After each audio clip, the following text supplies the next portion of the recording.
I mean, the fact is, I've done more for Israel by far than any other president, not even close. And with the historic Abraham Accords, as you know, we created peace in the Middle East.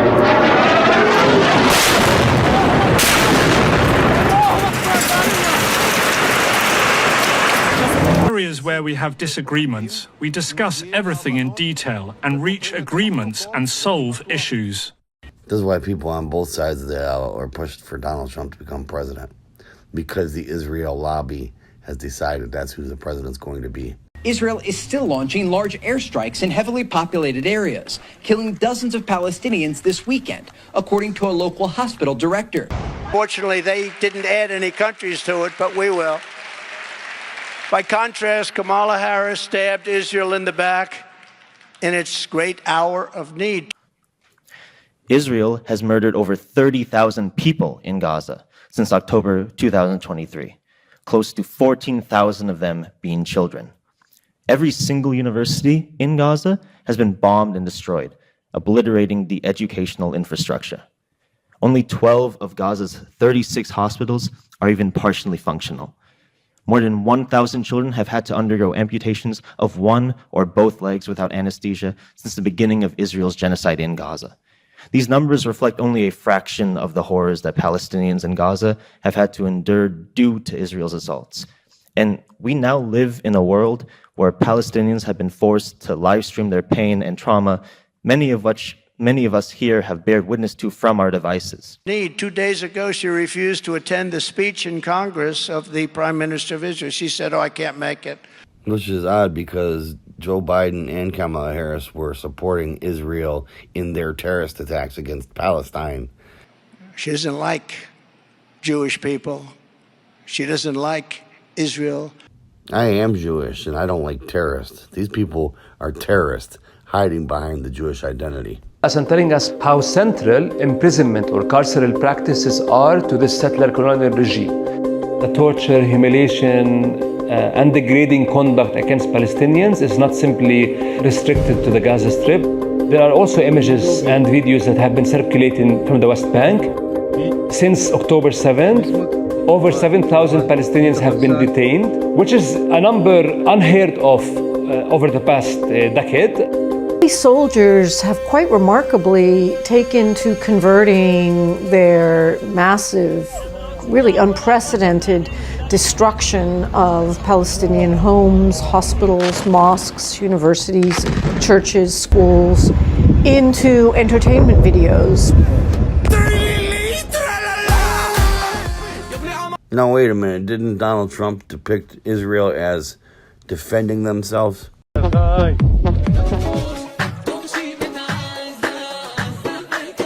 There's one video where Israeli soldiers are showing some residential homes that they've set on fire and attached a song. This house is on fire. There have been many images of Israeli soldiers who've ransacked Palestinian homes and confiscated their personal goods. One in particular is the red negligee that appears to be seen in so many Israeli videos where Israeli soldiers are mocking and advertising their very deliberate intrusion of the home of a Palestinian woman, the confiscation of her most intimate apparel, and flaunting that in a way that's definitely intended to be provocative and humiliating. The videos further reinforce a discourse that is coming out of every sector of the Israeli official machinery, where all Palestinians are the enemy.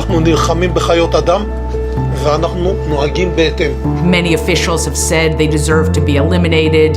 And you see it manifested in that kind of joie de vivre, that soldiers are expressing as they destroy Palestinian homes. And there is a consumption of this kind of image that kind of fortifies the anger, the hatred, the anti-Palestinian sentiment, and the kind of complete disregard of the humanity of Palestinian civilians. there's such a high level of confidence among these IDF soldiers that they can do whatever they want. To say to the whole world, look at what we're doing to Palestinians in Gaza, look at how we are brutalizing detainees, look at how we're humiliating every single man, woman, and child as we destroy their homes, set fire to them, and make fun of it.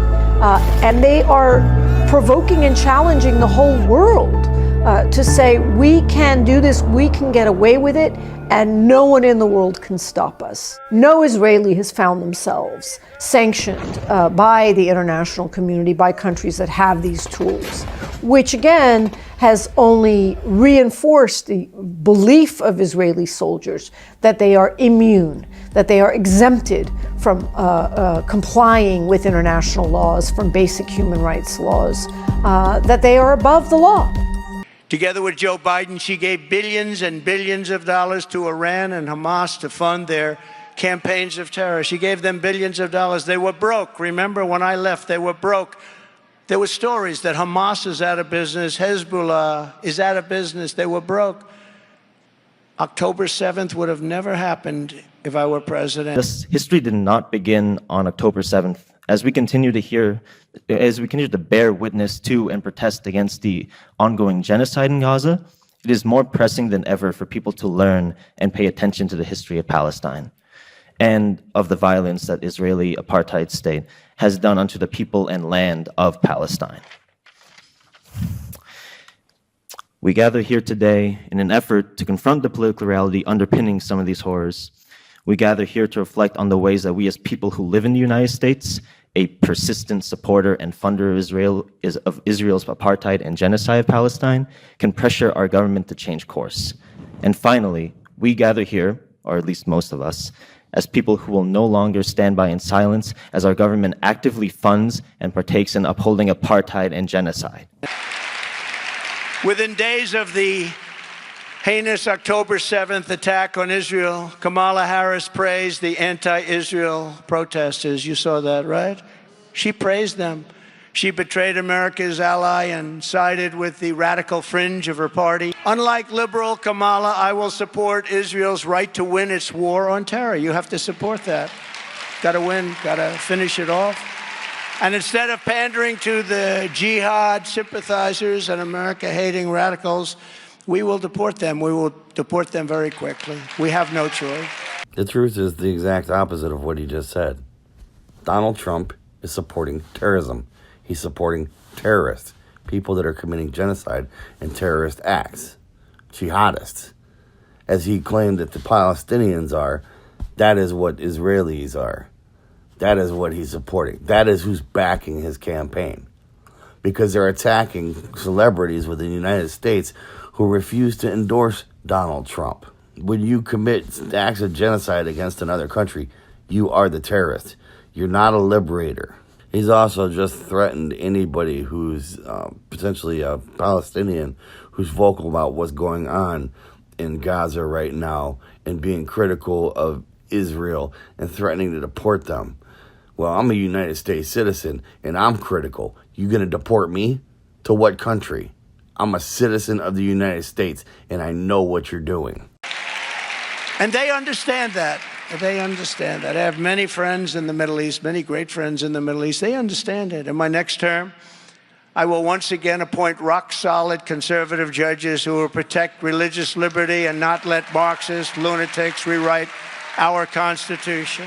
There's not been a functioning communist country since World War II. This generation of kids doesn't even know who Karl Marx was or who Lenin was. It's an absurd argument. There is no communism. In my first 4 years, we will totally transform the federal bench, appointing remember this, I appointed nearly 300 judges to defend the law and the Constitution as written. I defended this law, this Constitution. Then they say, he is not for democracy. I took a bullet for democracy. He didn't. I covered his fake assassination attempt in another video. There's no point in going over it. Is that what he wanted to say? He took a bullet for democracy? And I might have taken it because of their rhetoric. I might have taken it because of their rhetoric. Who knows? Our task is to defeat socialism, to defeat Marxism, communism, to defeat the cartels and the criminals and the human traffickers trafficking women. And that means defeating Kamala Harris. Wow. I've got things to say negative about Kamala Harris as well. I don't think either of them are suited to be president, but that's a pretty nasty accusation. He's calling her a communist. We want a landslide this November. We want something too big to rig. Too big to rig. Too big to rig. Too big to rig. We cannot let this, I have to say once great country, but will soon be a great country again. But right now, we don't feel like this is a great country. We're a laughingstock all over the world, but we can't let our country fail. No, it's not the United States that's a laughingstock all over the world. It's the politicians for the United States. The common people nobody has any grievances against. It's you, Kamala Harris, Joe Biden, everybody else who's sitting in D.C. You're all a bunch of clowns, and you're fighting over who's going to be the ringmaster of the circus. As everyone here understands, the radical left ideology Kamala supports is really militantly hostile toward Americans of faith. And you saw that during the pandemic where people couldn't get together. Even when they wanted to get together with big spaces outside, they were ravaged. Whoa, how many shares of Pfizer stock do you own, Donald Trump? Forbes magazine showed that you were a significant shareholder in Pfizer stock back in the 1990s. How much do you own? Qualified them from serving on the federal bench. And I'll tell you something, I don't know, we have a lot of Catholics in here, probably not too many. How many Catholics do we have? Whoa, it's a lot. I don't know how a Catholic can vote for the Democrats because they're after the Catholics. Almost as much as they're after me. I would say I top you, I'm proud to admit. But they're really after the Catholics. He's using Democrats as a pseudonym for the Jewish bankers. Because who has control of our media? Yes, the Catholics are being attacked. They're being held accountable for all of the sins and all of the indiscretions of the Catholic Church who was acting on their behalf. There's a reason that the Pope wears a yarmulke. There's also times where he wears the fish hat. But there's times where he's wearing a yarmulke. He wears many hats. The saying, the man who wears many hats, he's acting on behalf of the Jewish rabbinate.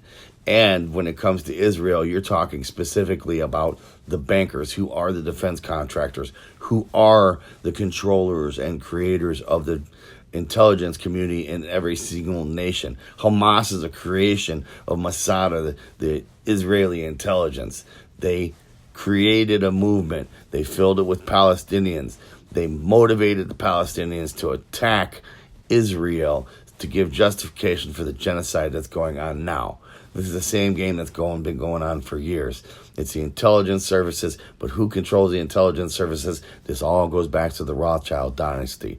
This goes back to the bankers that funded World War II, who funded the genocide against Jews, and the Jews that profited from the genocide against the Jews within Germany. It's the same people playing the same game. They're attacking celebrities within the United States because they control Hollywood, they control our music, they control the paycheck of almost every positive or impactful, successful black celebrity at this point. They're attacking everybody at every level to try to assure that Donald Trump is elected as the president.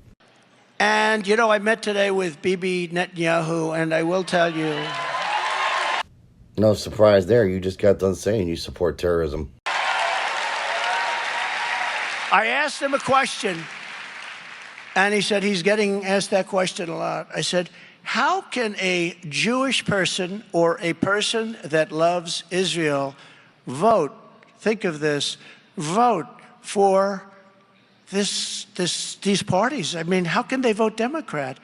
How can they vote for these horrible people that want to destroy?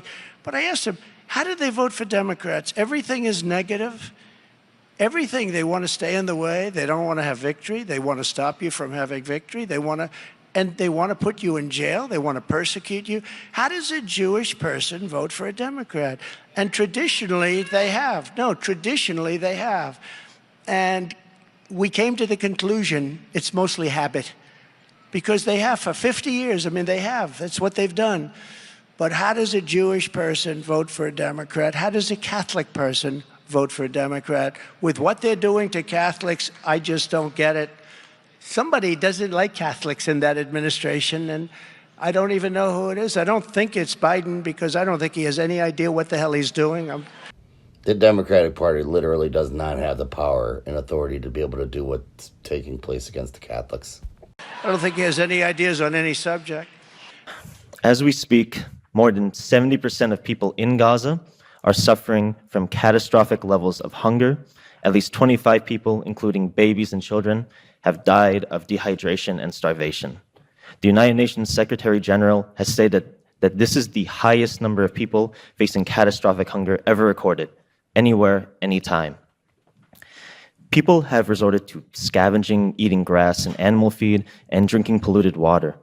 I withstood vicious attacks to pick and confirm 3 great Supreme Court justices, Neil Gorsuch, Brett Kavanaugh, and Amy Coney Barrett. They're great people. They're courageous people. We've also achieved what the pro-life movement fought to get. For 50 years, they've wanted to get this. For 50 years, they've been working so hard, getting abortion out of the federal government. They wanted it out.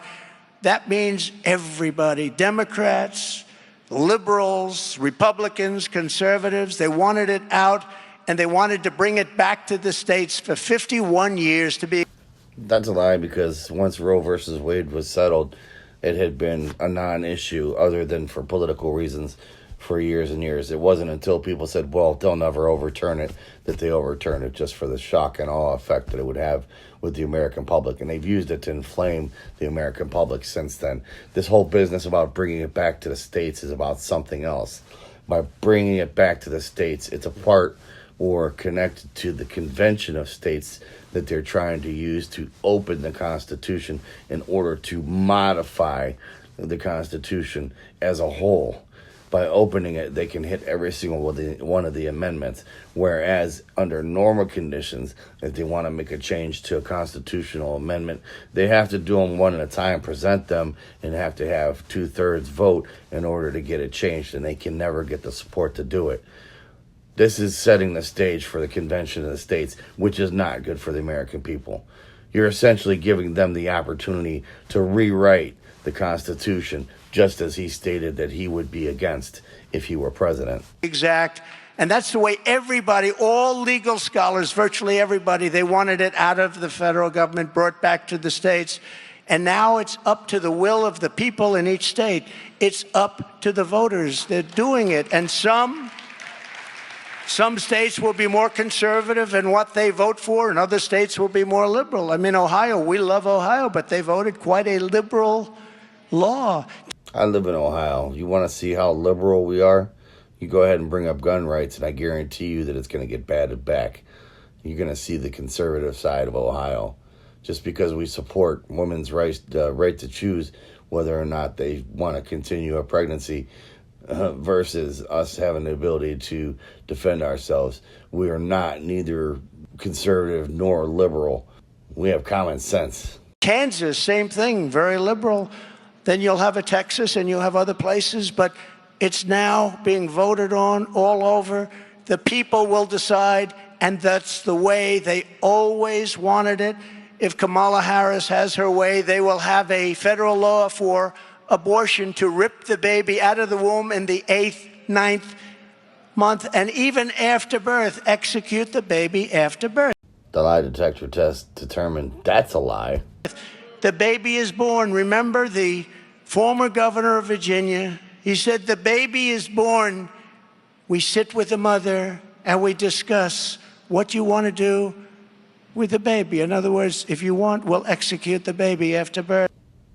So some crazy governor says something at some time about executing babies after birth, and all of a sudden it's fact, and that they were actually doing this. They were actually executing babies after birth.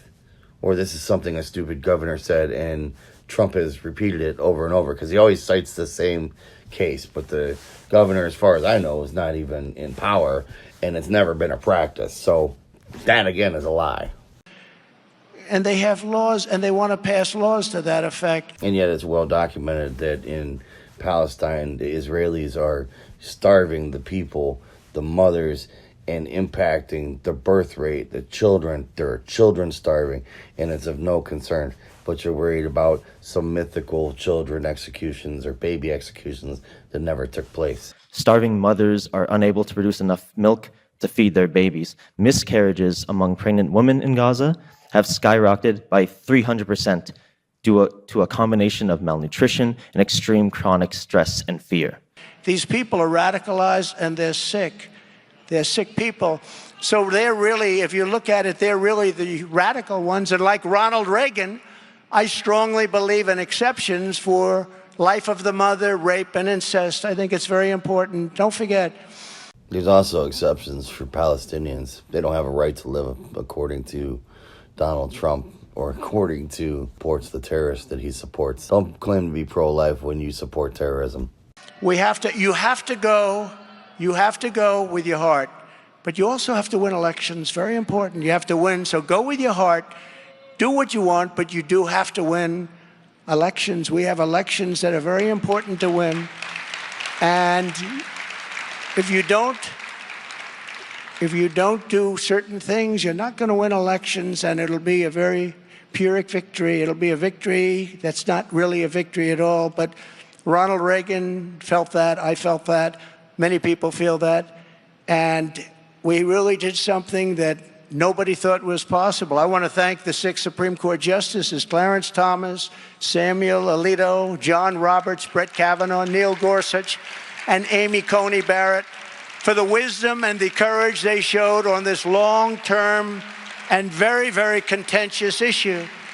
And getting it back to the states puts the question where it belongs with the vote of the people, and it's happening all over the country. You're having the vote of the people, and over time it will all work out. It's working out at a rapid rate already. You know that. It's going to many states are voting on it now. And many have already voted. And sometimes, again, sometimes the vote will be as you like it. Sometimes it won't be quite as you like it. But our country can finally come together. This issue has been killing our country for 51 years. As soon as I take the oath of office, I will stop the Biden-Harris administration's weaponization of law enforcement against Americans of faith and against, frankly, their political opponent. No longer will their DOJ and FBI be allowed to target, persecute, or round up Christians or pro-life activists and throw them in jail for living out their religious beliefs. And that's what they've been doing. They've been doing that at levels that this country has never seen before. Bend over for the goddamn cracker, no Vaseline. If this man is elected, we're not standing by no more getting killed. We're not scared of anybody. Men like Trump need to be banished. That way of thinking is real dangerous. When you look at it, we don't have no choice. You know what I'm saying? You can say what you want about Biden. I can't say I love to pick either, but hey, we got to get him in office, and then we got to hold him accountable. Back now with our new reporting on those federal raids on the homes of Sean Diddy Combs and what was found inside. As we get late word, the music mogul's attorney is firing back. Steve Patterson is with us. Steve, what are we learning? Nigga, you better, this ain't funny, nigga. I'll bitch slap your ass. Come on, I ain't playing. No! Donna, him down! Bishop! Come on. Lester, those sweeping federal raids, all part of what a source familiar tells NBC News is a Homeland Security investigation centered on alleged sex trafficking. Multiple law enforcement sources say tonight guns were seized at both properties during the raid. More companies are dropping rapper Sean Diddy Combs, and he faces 2 more lawsuits after a video of him seemingly showing him brutally attacking his ex-girlfriend surfaced online. We're going to break down this pattern of allegations that accusers are laying out against the once idolized music mogul. Accusations against Sean Diddy Combs, and now one of his sons. A new 31-page lawsuit filed on Thursday details a trip in 2022 where the plaintiff alleges she was working as a stewardess aboard a yacht owned by Combs when his son, Christian, drugged and sexually assaulted her. They've given them permission to go down and shoot us. And subtle, but in even many ways more profoundly devastating, is the lasting damage to the survivors' will to rebuild and remain in the area. The destruction of the spirit of the people of southern Louisiana and Mississippi may end up being the most tragic loss of all. George Bush doesn't care about black people. One doctor said, okay, this started like this slope or something. And, you know, the interesting thing,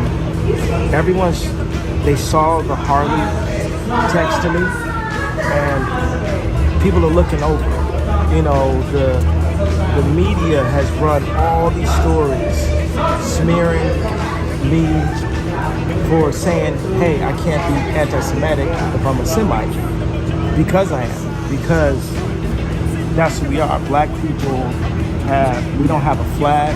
Our history's been stolen from us. You go to the African American Museum, it starts in slavery. It doesn't start before then. They don't talk about Mansa Musa. They don't talk about us being here before.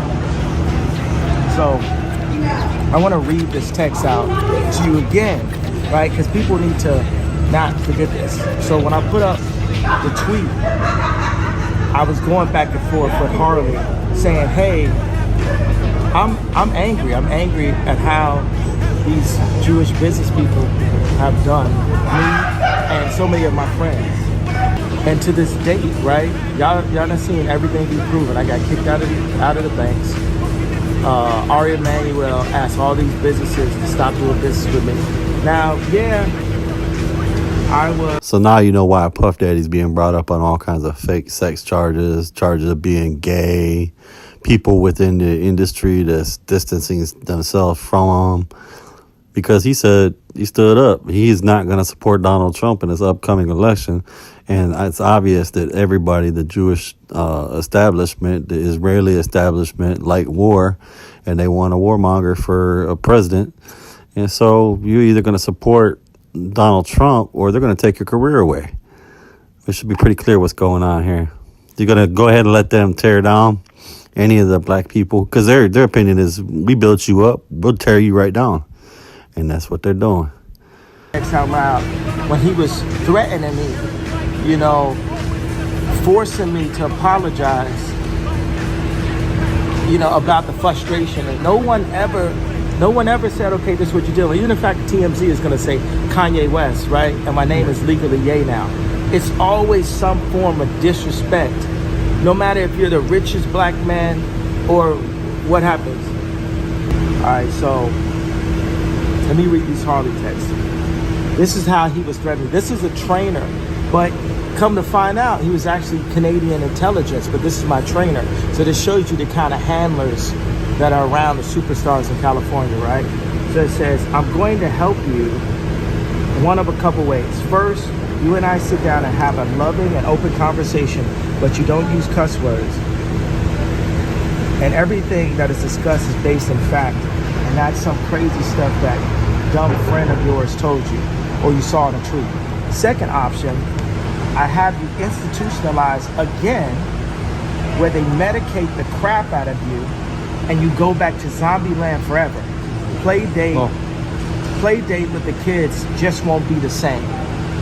This is the way a Hollywood trainer was talking to me to force me to go and like apologize, right? But even though they ended the deals and you know, Farrakhan said, hey, you know, did he really ever have it? Let me explain to Farrakhan what that meant. My contract for Adidas was for 4 more years. My royalty was $500 million a year. That's what I meant when I said the $2 billion was lost in a day. Because of the negotiation with Adidas, I wanted to negotiate something where it's like, okay, you guys, you'll take the Yeezy, but we still get the royalties. And people saw, it's like when we dealt with George Floyd, different things, I'm the one to put the money up. You know what I'm saying? I put $2 million. I always support it in every one of these situations.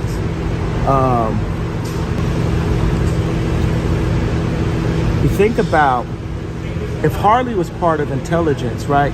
What kind of people you think are surrounding my kids? What kind of people you think are in that house right now? My kids go to Sierra Canyon. It's a Jewish school that doesn't teach Christianity, teach Christian kids. At Christmas time, they're teaching Kwanzaa to black kids. They say, hey, this is your Christmas. This is all indoctrination. This is all mind control. You gotta understand, like I don't believe I'm putting myself at risk because I think God uses me for a time like this. He put me in this situation. And they wanted to medicate me every day. You realize, like, they could have just switched to medication and I wouldn't be here. And on the news, they would have said it was because of a mental issue. For anybody who gets their medication through the VA, for all the veterans, you guys are the largest threat to a totalitarian government. So it says, think about it, that sounds like the type of wording that's in the contracts, right? Indeed. Okay, it says, such as, especially but not exclusively, the myth about a world Jewish conspiracy or of Jews controlling the media, economy, government, or other societal institutions. But isn't that what you said? That Jews run everything? The supposed campaign in the US and Germany against anti-Semitism, interpreted as any statement that is critical of the state of Israel or denounces the genocide, is the latest subterfuge to champion white power. It is why Germany and the US, which have effectively criminalized support for Palestinians, and the most retrograde white supremacists, including philo-Semites such as John Hagee or Marjorie Taylor Greene, fervently back Israel. Yeah, but that actually is considered to be anti-Semitic. Right. So I didn't realize that it was anti-Semitic to say, hey, you know, I have a Jewish attorney, I have a Jewish record label, I have a Jewish contract, I have a Do you Jewish... regret your statements? Or the statements you think you should be walking back? I mean, considering... What do you mean walking back? Well, you know, backing up off of them. I mean, the thing is, you've lost a lot of endorsements. People are dropping you. You're getting, vilified. I mean, you might think you're right, but I think, there's a whole world out there that's condemning you for what you said. It is hard not to be cynical about the humanitarian interventionists, Barack Obama, Tony Blair, Hillary Clinton, Joe Biden, Samantha Power, who talk in sanctimonious rhymes about the responsibility to protect, but are silent about war crimes when speaking out would threaten their status and careers. None of the humanitarian interventions they championed, Bosnia, Darfur, Libya, came close to replicating the suffering and slaughter in Gaza. But there is a cost to defending Palestinians, a cost they do not intend to pay. You gotta add Donald Trump to that list. Which has abandoned its citizens held hostage in Gaza.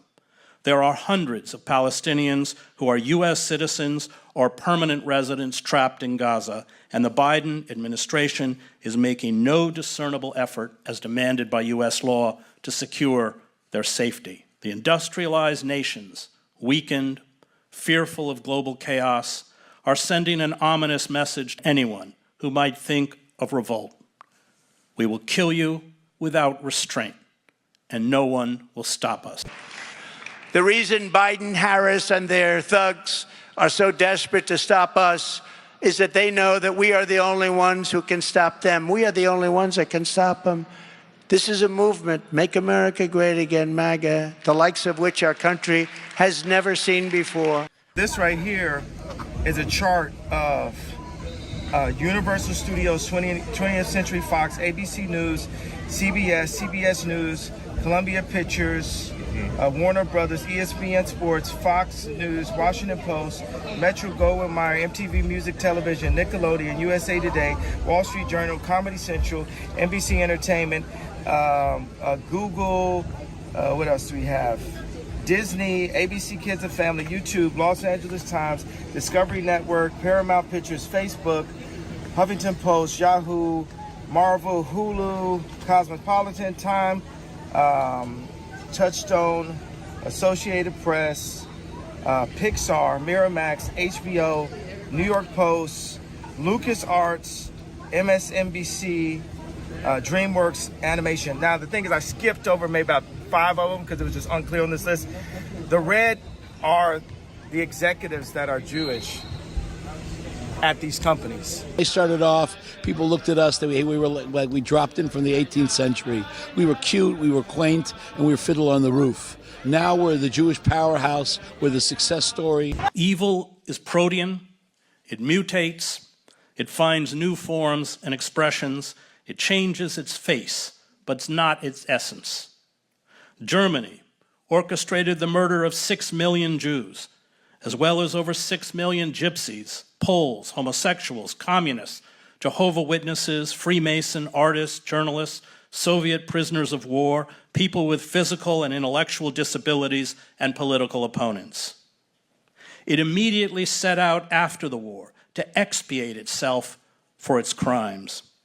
It deftly transferred its racism and demonization to Muslims, with racial supremacy remaining firmly rooted in the German psyche. At the same time, Germany and the US rehabilitated thousands of former Nazis, especially from the intelligence services and the scientific community, and did little to prosecute those who directed Nazi war crimes. Germany today is Israel's second largest arms supplier following the US. To interfere with pastors' freedom of speech, he wouldn't let pastors even discuss anything having to do with politics. And if they did do that, they'd take away their tax-exempt status. So pastors were afraid because they need the tax-exempt status in order to do what they have to do. And we want to listen to our pastors. We don't want them to be silenced because these pastors are incredible people. That's right. I'd listen to you. If I were to say to you, there's a plausible case that you murdered your neighbor, you would take that claim pretty seriously. You wouldn't dismiss it. Well, what do you mean by plausible? No, it's just such a stupid argument. Plausible means credible. That's a pretty serious charge. What does plausible mean? Let's say there's a regional athletic competition, okay? And you win the competition. It's to go on to be on the Olympic team. And you win the competition. Now, it's true. It doesn't mean you've won yet a gold, silver, or bronze medal. That's true. And it doesn't yet even mean you made the team.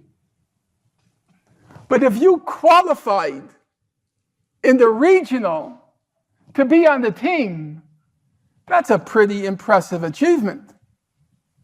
So if you qualified for having committed the genocide, plausible case of genocide, I would say that's a pretty impressive achievement.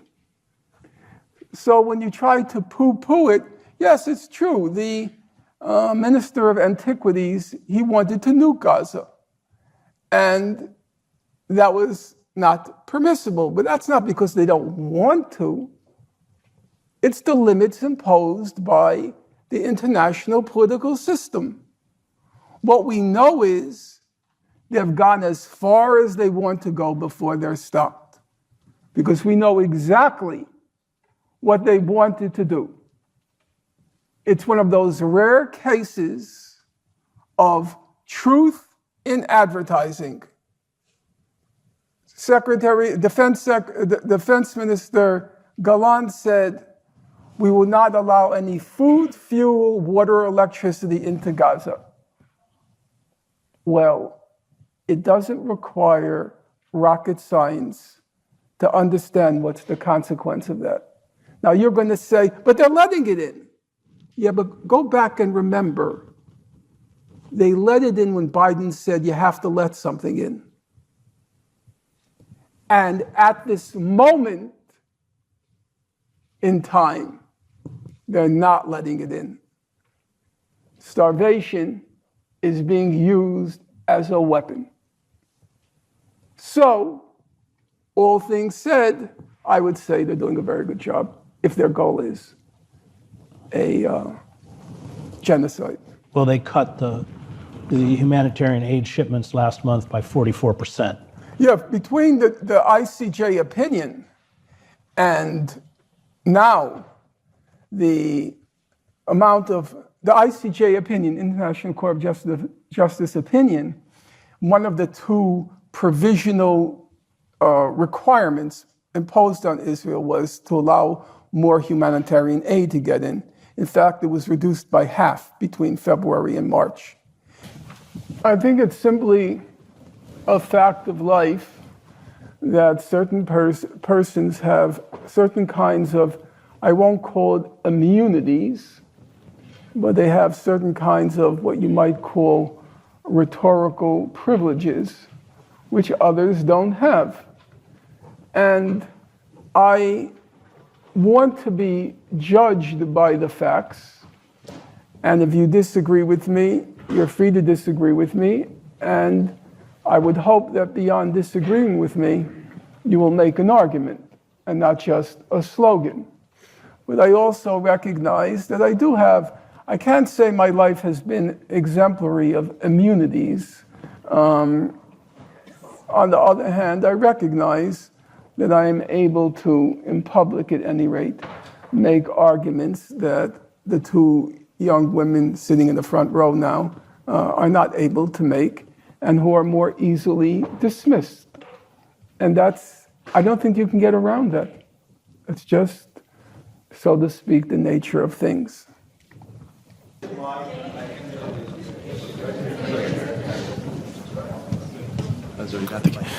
Could you talk about the ICJ and why that decision had so little impact in the grand scheme of things? Why that decision had so little impact? I can't really agree with that because legal opinions and legal decisions, unless you have force behind them, they're basically weapons in a political or ideological struggle. And that was a very powerful weapon that the ICJ handed to the solidarity movement with the people of Gaza. The fact that I said earlier, Israel was facing a legitimation crisis.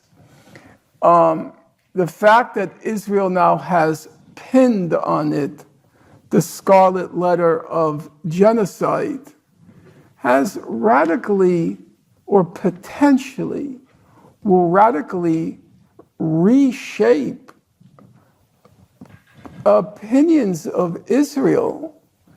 They're going to have to carry that with them, that they were plausibly accused of a genocide.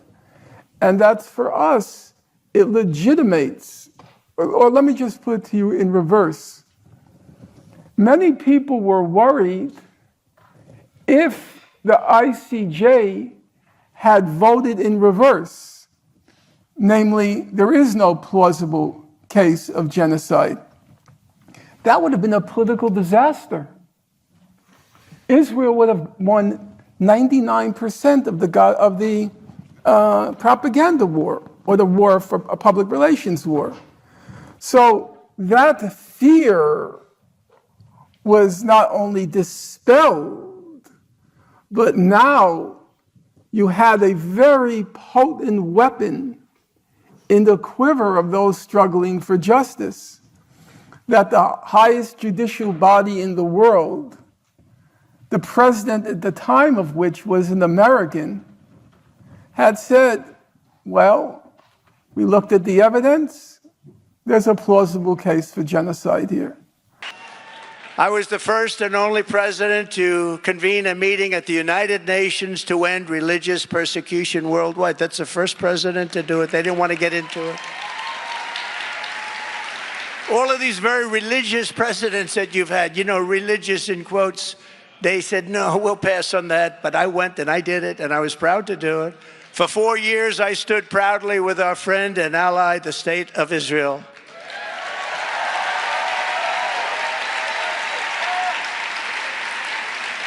And for them and us, I withdrew from the Iran nuclear deal. We left Iran weak, broke, and unable to fund terror. And we would have had a deal if the election weren't rigged and stolen. We would have had a deal within the first week after the election. Instead, Iran is now a very wealthy country. They were a poor country. I said, nobody can buy from them. If you buy from them, you can't do business with the U.S.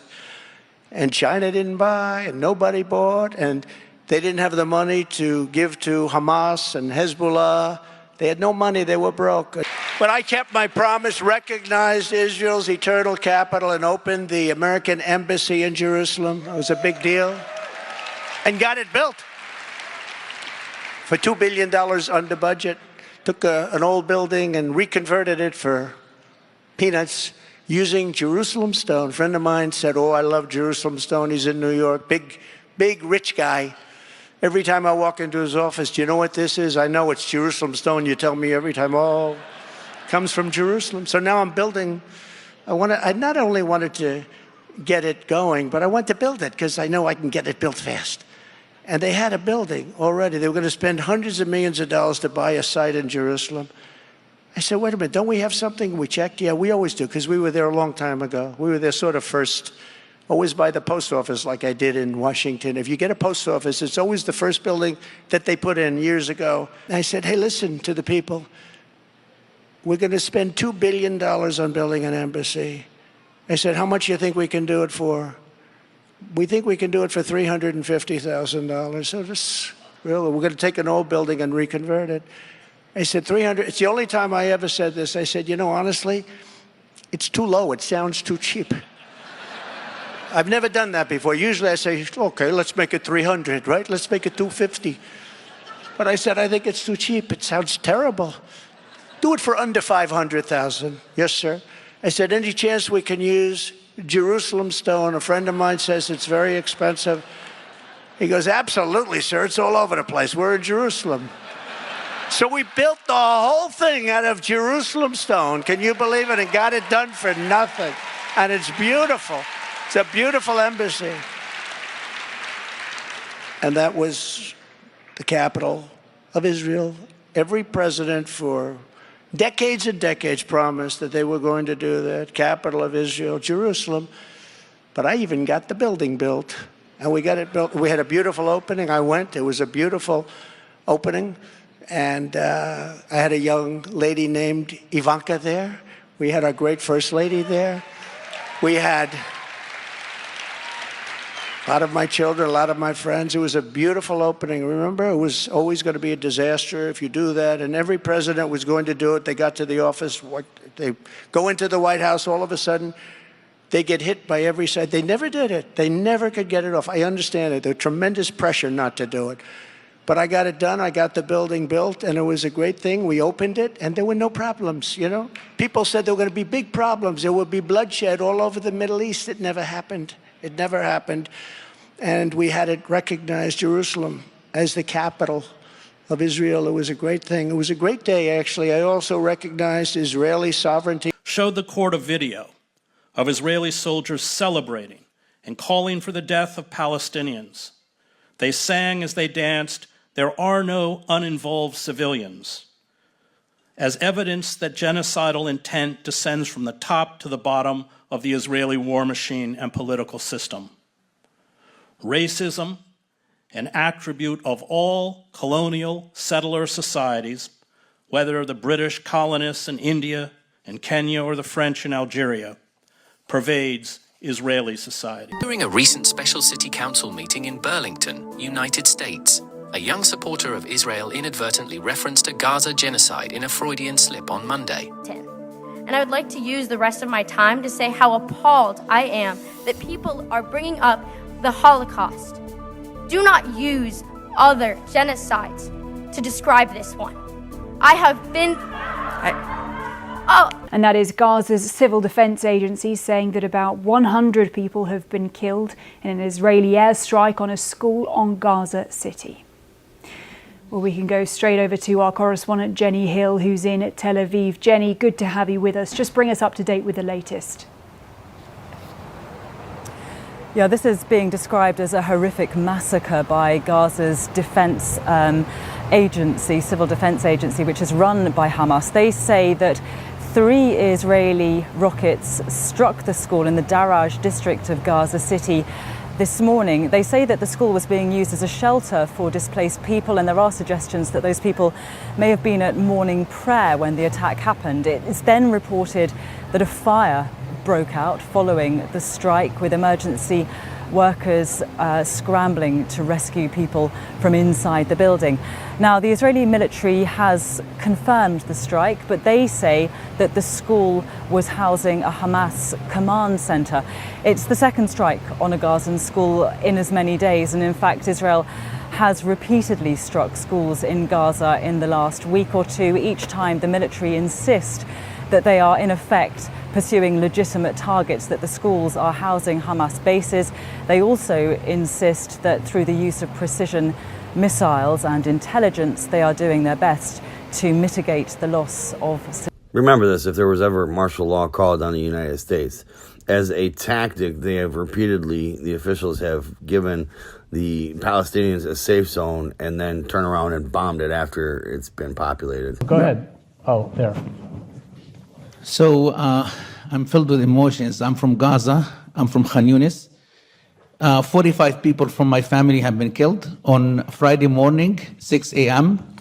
After the morning prayer, my nephew, 17 years old, was killed in a tent that is in the safe area that was designated by Israel after they were driven out of their town. And other people were injured. So just going back to the Houthis, I don't understand why whoever is asking a question about the Houthis, they're not outraged about what Israel has done and is doing. If they were outraged about that, they wouldn't even see the Houthis as a problem. Because the main problem in the Middle East right now is what is Israel and what it's doing. Israel is the one who's killing. Israel is the one who's bombing. Israel is the one who's doing everything that is against civilization, destroying hospitals, schools, universities, houses, villages, cutting trees, doing everything unimaginable. And we're still asking about what the Houthis are doing. What are the Houthis are doing? What are they? They're just stopping some ships from passing through the sea, and the ships are going to support a genocide. How big of a problem is that compared to what Israel is doing? Thank you.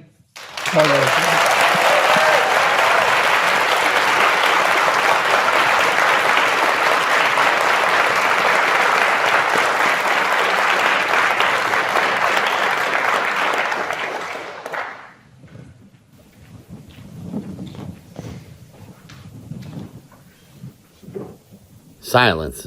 Somebody who knows what's going on inside of Palestine and Gaza speaks and asks, how is it that Houthis are being pointed at as though they're terrorists when it is the Israeli intelligence or Israeli government who is engaging in terrorist acts? But remember, a politician always goes back to where they started.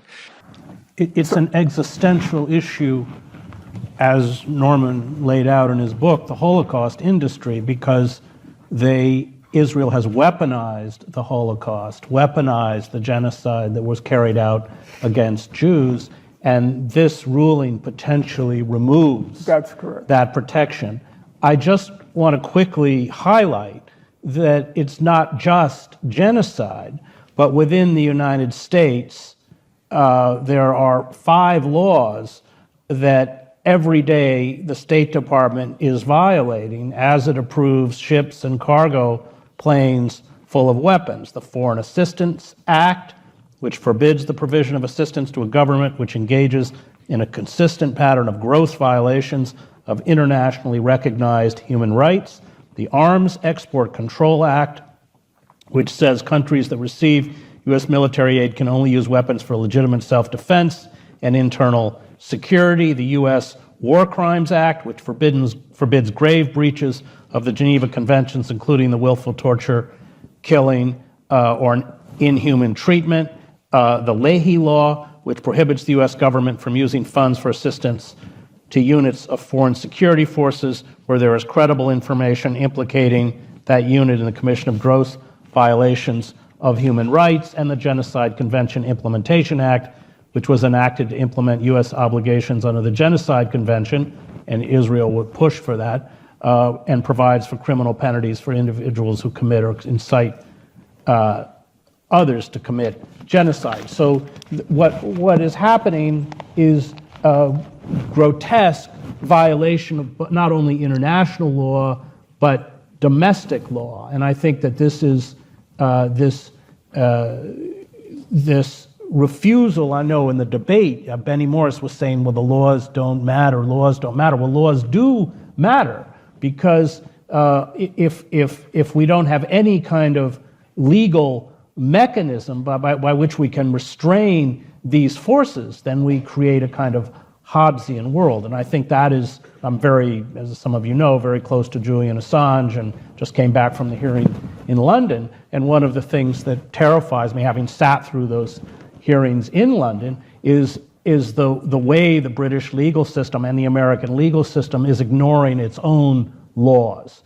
And this sets a kind of precedence that is very, very dangerous. So yeah, the law does matter. And I found that an interesting kind of exchange between you and Benny, because he was essentially saying it doesn't. Well, Professor Morris says the laws don't matter, or law doesn't matter, when it all depends on whose ox is being ground. So on October 7th, if you really truly believe that international law is an irrelevance, if you believe that, then Hamas did nothing wrong on October 7th. Because the wrongness of its deed springs from the fact that international humanitarian law, IHL as it's called, distinguishes between civilians and combatants. It's what's called the most fundamental principle of IHL, international humanitarian law. The fundamental principle is the principle of distinction. You have to distinguish between civilians and combatants, civilian sites and military sites. But if you don't believe in the law, as I said to Benny Morris, Professor Morris, then don't complain about what happened on October 7th. You can't have it both ways. The law only becomes operative when you are the victim, but becomes inoperative when you are the perpetrator. In my first term, I defended, and like nobody, Christians against hate and bigotry. Nobody did what I did, and Marxist aggression. No president has ever done what I've done for Christians before. There has been a remarkable number of videos posted by Israeli soldiers on social media depicting themselves pillaging property, mocking the death and destruction that they are causing, and most egregiously torturing, humiliating, and mocking detained Palestinian prisoners.